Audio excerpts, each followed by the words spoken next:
لیکن اللہ جب کسی سے ناراض ہوتا ہے تو اس سے ہدایت کی توفیق سلب کر لیتا ہے، تو اعلان جنگ ہوتا ہے۔ تو پھر وہ ٹکرے بھی مار رہا ہو تو اس کی رسم کی نماز ہوتی ہے، اس کا ماتھا جھک رہا ہوتا ہے، دل نہیں جھک رہا ہوتا، کیونکہ ہدایت سلب کر لی۔ جب اندر سے روح ہی نکال لی جائے تو باقی بچتا کیا ہے؟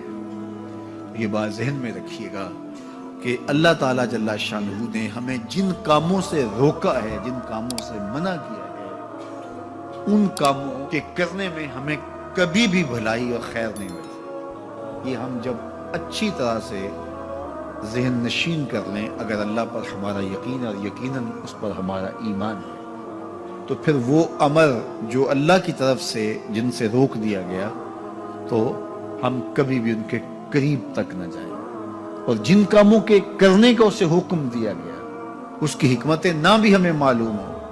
آج جدید سائنس تحقیقات کرتی ہے تو ہمارے سامنے آتا ہے کہ وضو کے کیا فوائد ہیں۔ آج ہمیں لوگ بتاتے ہیں کہ جناب آپ امامہ باندھیں گے تو سن سٹروک سے بچ جائیں گے۔ آج دنیا تحقیق اور جستجو کر کے نماز اور دوران خون اور جو ہے وہ نماز کی برکتیں اور کتنی بیماریوں سے نماز کے ذریعے سے بچنے کی کہانیاں سناتے ہیں۔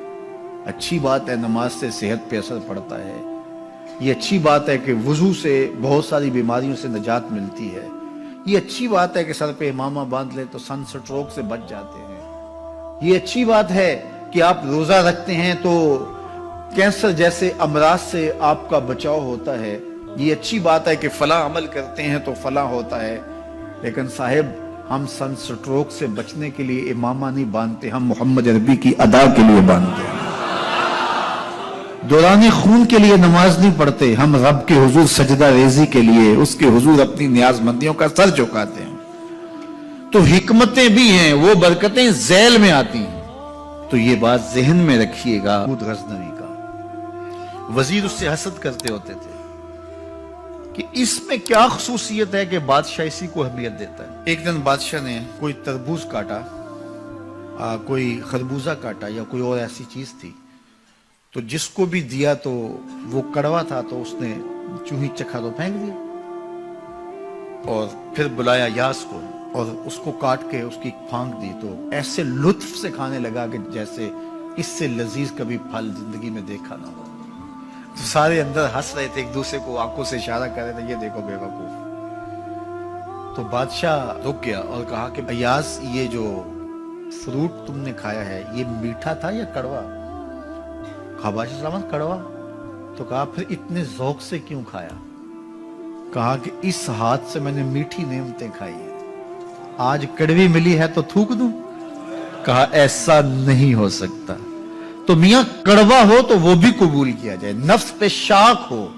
کڑوی وہ چیز ہوتی ہے جو نفس پہ شاک ہوتی ہے، نفس کرنا نہیں چاہتا، لیکن اس کے باوجود تمہارا دل کہے نہیں یہ مالک کی طرف سے ہے۔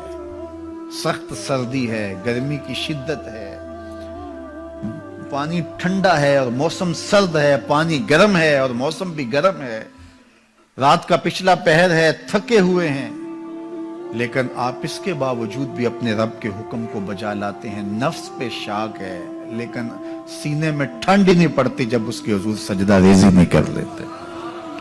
تو اس کے حکموں کو بجا لانا اور اپنے نفس کو پیچھے کر دینا اور اپنی خواہشات کے گلے پہ چھری پھیر دینا اور مالک کی رضا میں اپنے آپ کو گم کر دینا، یہی زندگی ہے اور یہی بندگی ہے۔ تو اس لیے مجھے اور آپ کو اس بات پہ غور اور تدبر کرنا چاہیے کہ ہم اس مختصر زندگی کو اللہ کے احکام کی مطابقت میں گزارنے کا عزم کریں، وہ بات چھوٹی سے چھوٹی ہو یا وہ بات بڑی سے بڑی ہو، وہ احکام ہماری زندگی کے اندر نافذ العمل ہو۔